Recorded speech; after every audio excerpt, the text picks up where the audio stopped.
professor of history at Springfield College in Charleston, South Carolina, and the author of 3 books. One of those books was one of my favorites. That's known as Mr. Potts and Me. This was basically a compilation of, it's loosely based on stories that my father told me when I was growing up.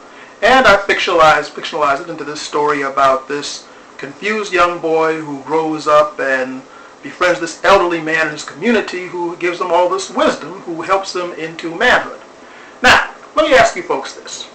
Many of you times you have been in arguments with people who basically didn't have a lot of sense, and you tried to convince them of the errors of their ways.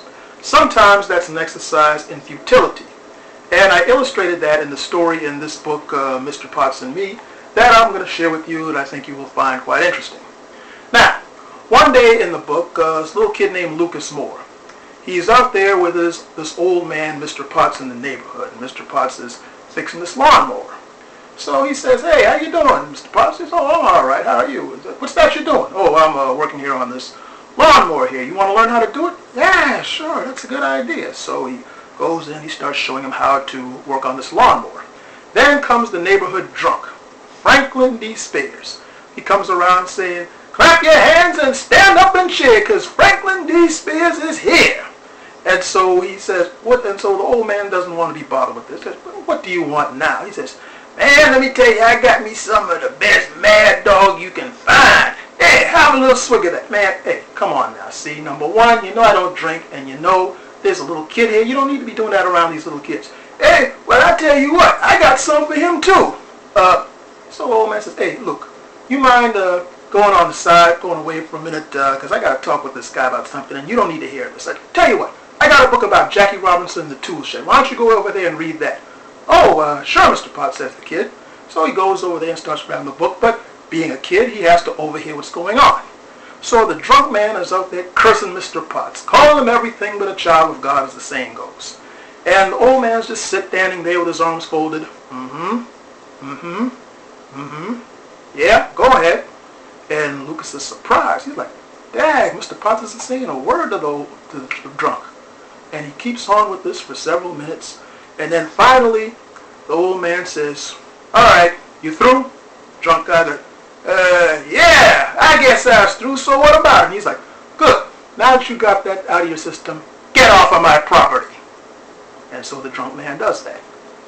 So he goes back, the old man goes back to fixing his lawnmower, and the little boy goes up to him and says, "Hey, Mr. Potts." He says, "Yeah, what's the matter?" "How come when Mr. Spears was cursing you out, you didn't say anything?" The old man looks at him and says, "Now, for number one, what are you doing listening to grown folks' business?" "Oh, well, I'm sorry, Mr. Potts, but wait a minute now. Since you heard that, I'll put it to you like this.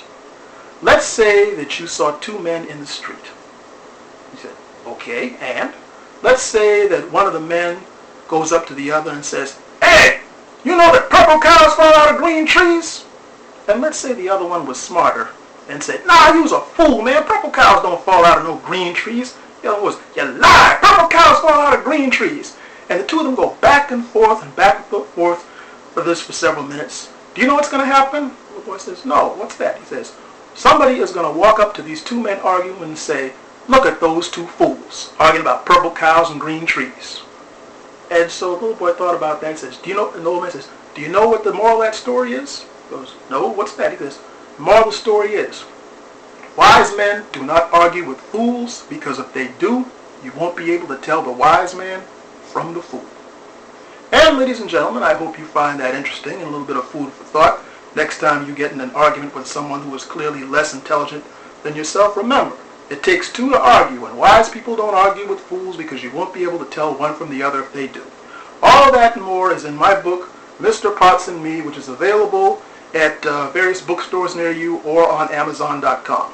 This is Damon Fordham, professor of history at Springfield College in Charleston, South Carolina.